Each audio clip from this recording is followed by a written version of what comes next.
Alright mga boss, pakita natin yung solusyon dito sa basic lang kung paano huliin ang itim.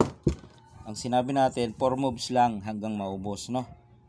Okay, kung ang isusulong mo ay 15-1, abutin ka ng 5 moves. Bilangin mo, 1.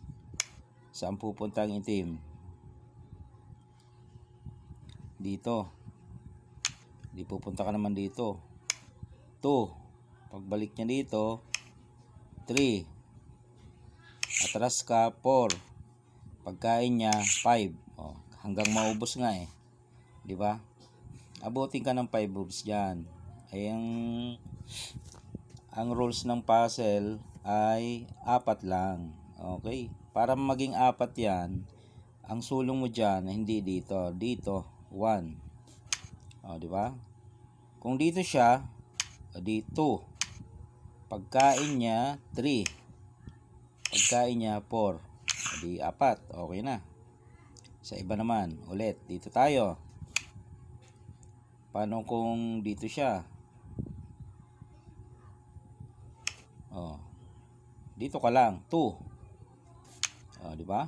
Pagbalik niya dito, 3. Pagkain niyang 2, 4. 4 lang. Yun lang yun mga boss. Ulit. Dito tayo. Paano kung dito naman siya? Nakakaisa na tayo ha. Dito ka lang, 2. Di ba? Pagbalik niya doon, 3.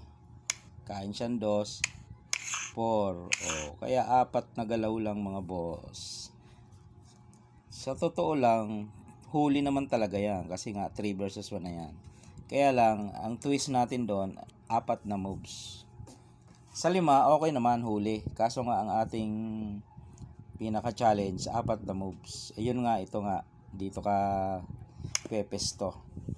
So, makukuha mo na siya ng 4 na moves. Diba? Dahil ito ay dama, hindi naman perdigana to.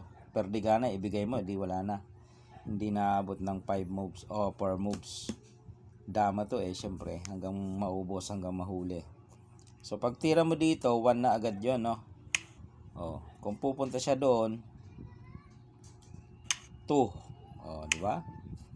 Pagbalik niya, 3. Hindi. Dito.